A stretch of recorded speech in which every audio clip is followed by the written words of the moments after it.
Hello, Namaskar. Welcome to my pod, the CAA Show. CAA, as all of you know, is Conversations and Analysis, and my name is Juggi Bhasin. The visit of the Prime Minister to Ukraine was supposed to make world headlines. Not really. That did not really happen. In fact, I was watching some of these world bulletins very closely of different channels. The Prime Minister's visit to Ukraine was actually the third or even the fourth headline. The first headline, of course, being the nomination of Kamala Harris at the DNC. For instance, in the BBC, even the yacht story was actually making the headline, or it was the number 2 story. And the Ukraine story was probably number 3 or number 4. And sometimes it did not even figure in Western bulletins. And it did appear as if the Western media was trying to downplay this visit. It was not giving it so much of importance. But that, of course, does not offset the fact that this visit has been a very, very important visit. It has both short-term as well as long-term implications. When I talk about short-term implications, then I'm going to state some of the reasons which have been appearing in public, the hits and misses of this visit. I'm going to briefly refer to that. But what I'm more interested today is to talk to you about the long-term implications of this visit. There are some very, very far-reaching implications of this visit. Some of these, which I'm very surprised, have not even appeared in the public domain. I'm going to talk about all that, but just in a minute. But before that, I too, as always, I would urge all of you to, of course, subscribe to my channel, the CAA Show. It's so very simple. All you have to do is to just press that red button on your screen and you become a subscriber. Subscription is, of course, completely free, as all of you know that. And would also really appreciate if you could like the show and share the video if you like it with your friends, colleagues, and peers. So thank you for listening to this message. Now, let's get back to the topic of the day. What are the implications of this visit? Why has the Western media, to some extent, not fully I would say, downplayed this visit? Is there a divergence of opinion now appearing between the Western governments and the Western media on this visit? I'm going to discuss all these issues in today's podcast. But let us first start from point A, that is about the short-term implications. Now, these implications which I'm going to talk about are points which are now appearing in the public domain. I'm going to reiterate these points, and I would like to state right in the beginning that there might be some bit of truth in these points, not completely. A lot of these points have been made, as I say, for the heck of making points. I'm not too sure if they're all truthful, but still, let's go over that checklist of these short-term hits and misses of this visit. So, really, the biggest implication has been of the visit being that this has taken really place under Western pressure to rectify the balance. That if India says that it is a strategically autonomous country, then prove it. You can't be tilting to Russia. People were very upset in the Western world about that famous hug exchange between Prime Minister and President Putin. And therefore, to that extent, there has been a rectification of the balance. The Prime Minister not only hugged Zelensky, but was kind of patting him on the back. They were as long-lost friends during this visit. So to that extent, the visit primarily has been about to rectify the balance, to appease Western powers. And as I gave the caveat in the beginning, there might be a little bit of truth in it. I'm not too sure if this is really the objective of the visit. But that's point number 1. Number 2 is the point which is again a short-term implications. And let me first talk about this point, that this visit primarily has taken place to manage optics on both sides. The point being suggested here is that both sides, that is both Zelensky and the Prime Minister, at this point in time need good optics. They need good media coverage because both are under pressure. The Prime Minister, according to this theory, is under pressure because he has come out, not battered certainly, but a little bruised from the 2024 general elections. He needs to refurbish his image, and therefore this visit was supposedly a world event, and therefore it would enhance his image, it would refurbish his image. Zelensky also needed the optics because Zelensky, and that part is of course correct about Zelensky, that Zelensky is under tremendous pressure at home. And despite all the incursions and all the advances which the Ukrainians have made in Kursk, in Russia, the fact is they are losing territory literally day by day on the eastern front. And they probably have already, they are very close to losing the war. So he's under a huge amount of pressure, and therefore he needed a kind of a media win.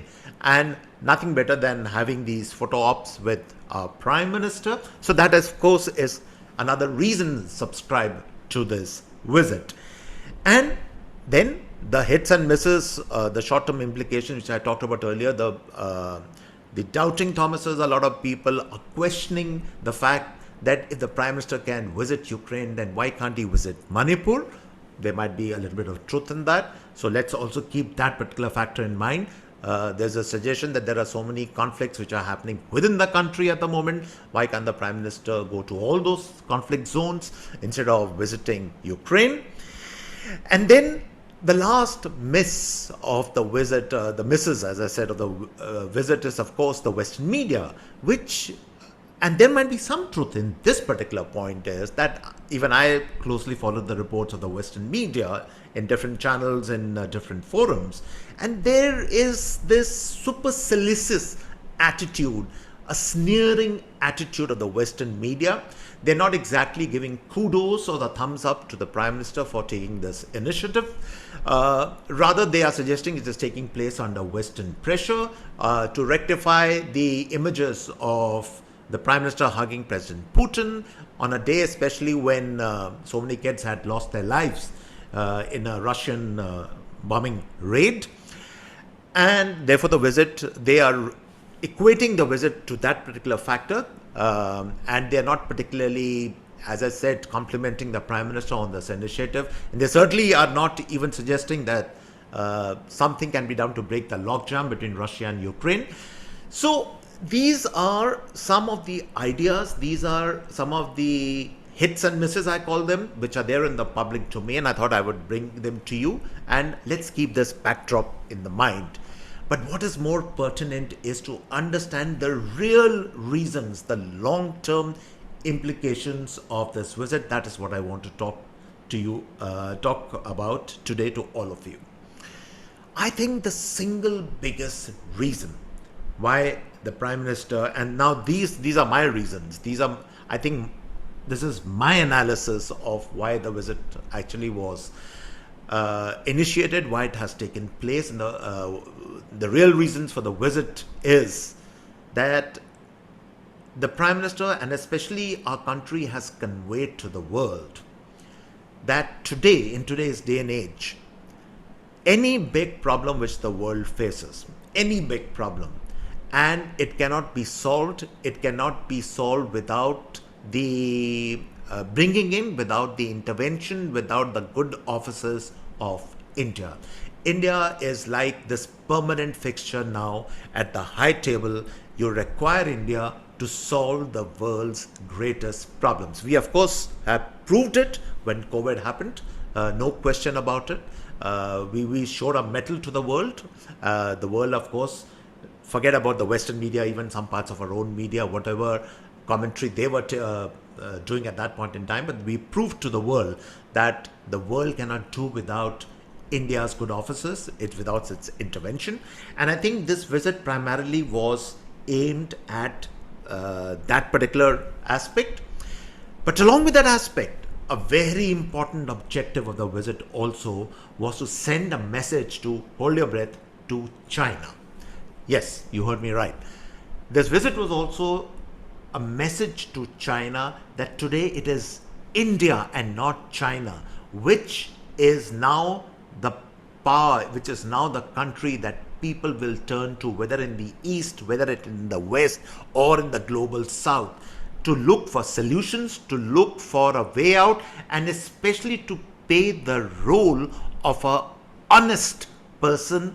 You can call it mediator, broker, or whatever you want to call it, and not like China, which always has a vested interest when it intervenes or when it comes into the picture. It's a big, big message to China. And I think that was one of the objectives of this visit, and I think we have proven that. And that's why you have a flurry of commentary in publications like the Global Times, which are trying to mock India, that India can play no role in Ukraine, etc. And despite all the so-called wanted relationship between Russia and China, the fact is China really has no locus standi. I don't think the Ukrainians trust them at all. But I think there is now a beginning of a trust factor between Ukraine which has in India. And I think we have managed the relationship with Russia also along with this. And it is not that we are gaining the trust of the Ukrainians at the expense of the Russians. I don't think so that is happening at all. But in summation, I think the big message has been that no peace initiative now can happen without the intervention, without the coming in of India. And number two is a big message to China that we are the leader of the global South, and we will set the agenda. People will be talking to us and not so much to China. Let's keep that in mind. Number two, this visit is also a message. If there is, again, I'm using a qualified term, the deep state of America, and of course there are various forces and powers and all that, but I think there's too much of talk of this deep state all the time. The deep state, I'm sure there is some part of it. These are basically bureaucrats and some kind of politicians, but mostly bureaucrats who have these mindsets against India. But it is if it is true, and I'm assuming it is some part of it is true, then this is also a message to the deep state. And what is the message? The message is very interesting. The message is actually to confuse the deep state against India. Because if we believe that for all eternity the deep state will always be inimical to India, then we are being a little stupid. The fact is, every side in the world, whether it is the open state or the deep state or whatever you want to call it, every side puts its own self-interest first. Now, if the Prime Minister has undertaken this visit to Ukraine, which has been really one of those talking points for the last so many years, that why couldn't India say something about the Ukraine war, why couldn't it condemn the Russians and so on. We haven't still, of course, condemned the Russians, but we have made a very categorical statement in Ukraine, and that statement is that we respect territorial integrity of every country, which actually is, if you ask me, a message to Russia also, that at the end of the day you are now in possession of, within quotes, Russian territory, even though the Russians would argue that most of the population in those territories is actually ethnic Russian. So those are very complex and very complicated scenarios. But the short point being that India has stood up, it has made itself counted, it has gone to Ukraine, the Prime Minister has gone there, he has offered his good offices, that when the time comes, and the time certainly is not now, I can promise you that, because the war really is in a very critical stage between Russia and Ukraine. But it will come. Eventually it will have to be settled. There's no other way. India's offices can be used, and therefore this message is now going to the deep state that if India agrees to all these, if India's good officers can be used, then why should we be so against India? Why should we keep plotting and conniving against India? And therefore I think it's a spanner in the works against the deep state. It would probably spread some confusion in their ranks. I think that is the objective. If nothing else, it would be a kind of a message to the deep state that stop in your tracks. We know what you're doing, but the fact is, think of self-interest, your self-interest, our self-interest, and if there is convergence which is happening, then what's the problem? So it's a message to the deep state also. That's point number two. Then there is a very interesting point. I think this is I think it's my original point. I haven't heard this anywhere, but here's my point. We are, as we expand our economy, as we grow and our growth rates, and we are doing extremely well in a larger sense, and we try to raise our per capita income and all these things, we also need to expand our horizons. We need to expand our ambit in terms of dealing with more and more countries which actually buy into the India story. I think we have to my mind, reached a plateau with traditional Europe. And what is traditional Europe? We know traditional Europe is Britain, it is France, it is Germany, it is these powers. We do whatever we do with them. France, of course, we have a very good relationship. Germany also, in fact, recently we have signed a deal with Germany for the purchase, for the building of German technologically transferred submarines, but those submarines will be built in India only. So those things are going on. The fighter jet deal with France and the Airbus deals and all that, that's all still going on. Britain again is a little bit of a problem case right now, because I don't think so our government is really very trustful of the Labour government there. I think there will be problems as we go on. Short point I'm making is that I think the government is trying to now move beyond traditional Europe, and it is trying to build bridges with Central Europe, because Central Europe is the new sunrise area. And to that extent, I think initiative had been made even last year. There was a very important summit then with the Baltic republics, with some of these Scandinavian countries. There have been agreements which are now in force. That cooperation is happening. Then, if you remember, there was a visit by the Prime Minister to Austria some time back, not very far back. Again, a very significant visit. But to my mind, the central point really being that India now is focused especially on one or two countries, especially Poland.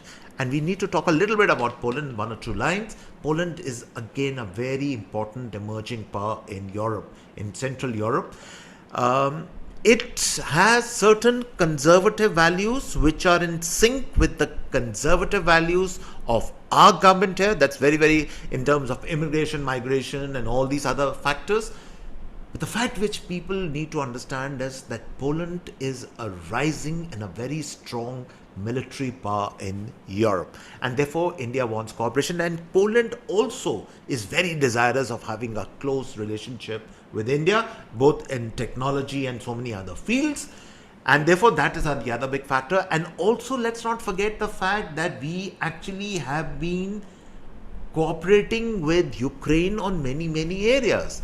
A lot of our jet engines earlier, the bodies used to be made in Russia, the jet engines used to be made in Ukraine. So there's a pool of people, that technology, all those things are still there, even today.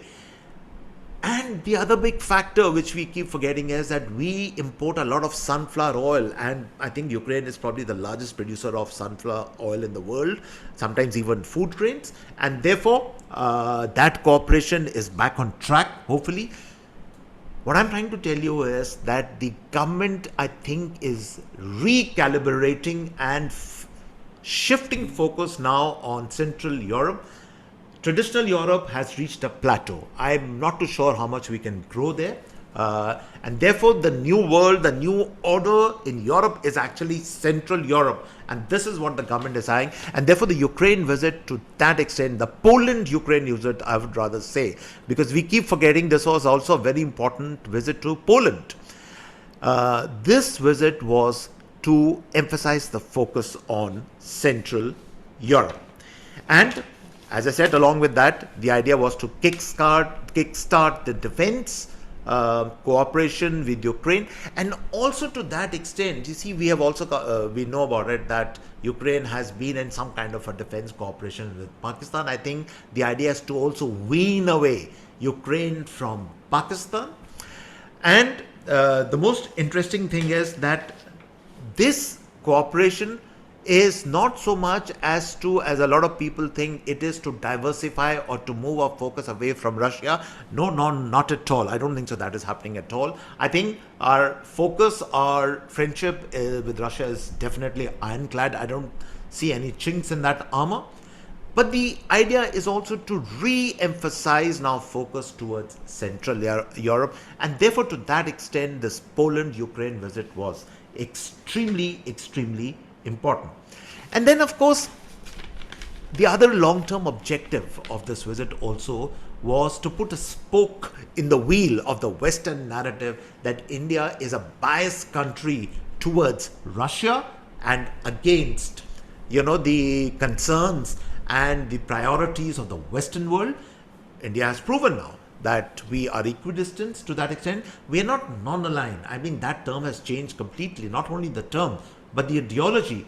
Because there was a very significant statement which Foreign Minister Jaishankar made, and he said that we are positively inclined but towards peace, and therefore we are ready to offer our good offices and good services not only in Ukraine but in West Asia also.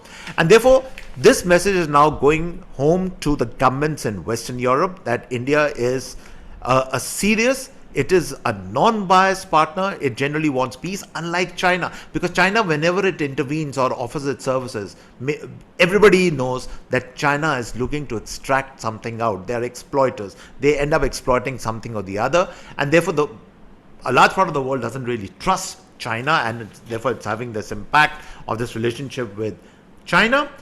And therefore, the other factor being that whenever India comes into play, then people take us very, very seriously. And the short point of that seriousness was the fact that in this Ukraine visit, by all accounts, it is emerging that Russia actually did not stop, but it kind of halted severe military operations for 2 days. The Prime Minister was there in that region, which is very, very significant. And that is a kind of leverage now we have. And we are acquiring that leverage is not only there with Russia, but we have that same kind of leverage to that extent with America. America, in fact, wants us even more and more in their corner, as we know that. And therefore, in summation, India as a very, very serious player is now there on the world stage. I think that's the long-term implication. Then the other implication, of course, being that I'm not saying that the Prime Minister is aiming for a Nobel or something, but certainly, he probably also sees himself after some time moving into the role of an elder statesman, as a mentor, not only in India, but certainly on the world stage, to fledgling countries, democracies, to coming countries, especially which are coming up, countries like Ukraine, for instance.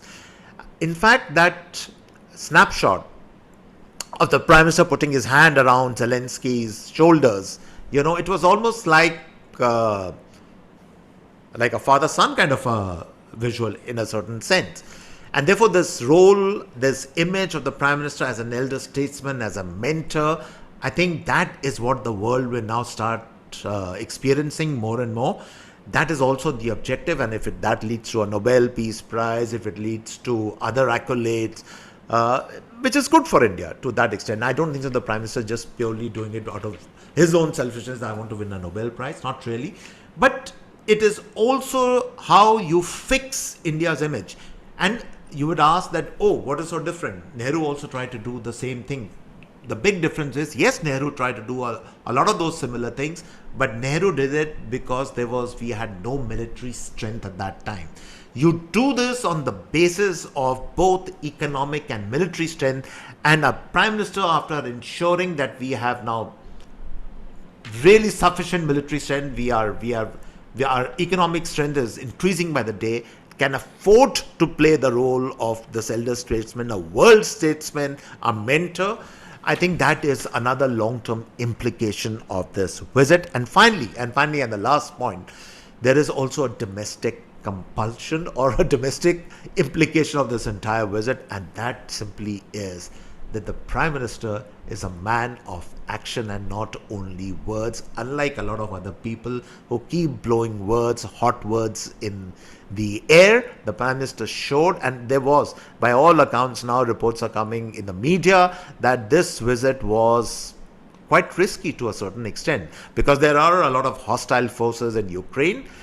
They would have targeted the Prime Minister's entourage, and therefore there was excessive intense security. But even then, there was a big risk taking a 10-hour journey in a train from Poland to Ukraine in wartime, when even Kyiv is under bombardment most of the time, and then taking that 10-hour journey back. It was a journey, and despite the fact that Russians might have let off for 1 or 2 days, but the fact is there was still huge amount of risk. There could have been plots which could have been hatched within Kyiv itself. All those factors were there. So the Prime Minister has proven that he is a man of action and not only words. That was the other big message, and that will also resonate in domestic politics also. So, in short, in summation of the entire thing, the visit, I think, was a very, very critical and important visit. This is the kind of a visit which will start having implications for India and for the rest of the world